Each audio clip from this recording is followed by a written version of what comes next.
అలాగే లయ ఇప్పుడు రీఎంట్రీ తర్వాత లయ పాపం మొదటి 2 సినిమాలు కొంచెం డిసప్పాయింట్ చేసింది. అవును. సో ఈ సినిమాతో లయకు కూడా మంచి బ్రేక్ వస్తుందా? 100% ఈ సినిమా లయ గారికి, శ్రీకాంత్ గారికి, నాకు రీఎంట్రీ. ఇంకా ఇందులో ఎటువంటి అనుమానం అక్కర్లేదు. ఖచ్చితంగా హిట్ అవుతుంది సినిమా. అంటే ప్రేక్షకులకు మంచి సినిమా చేస్తే హిట్ చేస్తారన్న ఒకే నమ్మకంతో చెబుతున్నా, పొగరు కాదు, ఓవర్ కాన్ఫిడెన్స్ అంటాం కదా, అలాంటిది కూడా కాదు, ఒక నమ్మకం అనుకోండి అంతే.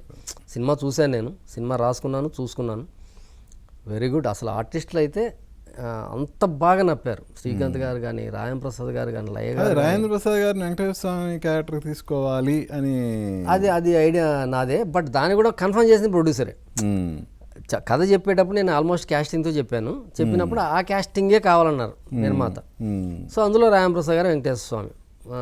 సో వెంకటేశ్వర స్వామి కింద ఆయన ఇంకా మరి చాలా అద్భుతంగా ఉన్నారు, చాలా అద్భుతంగా ఉన్నారు, చాలా బాగా చేశారు.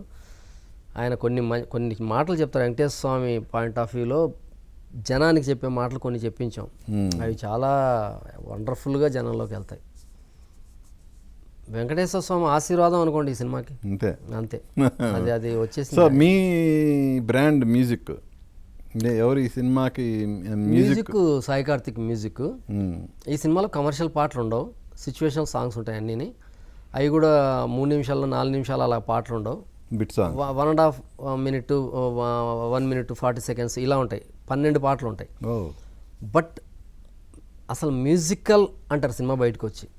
సినిమా బయటకు వచ్చిన ప్రతి ఒక్కడు మ్యూజిక్ అదిరిపోయింది అనకపోతే నన్ను అడగండి. అంత మంచి పేరు వస్తుంది మ్యూజిక్కి, అంత అద్భుతంగా చేశాడు సాయి కార్తిక్.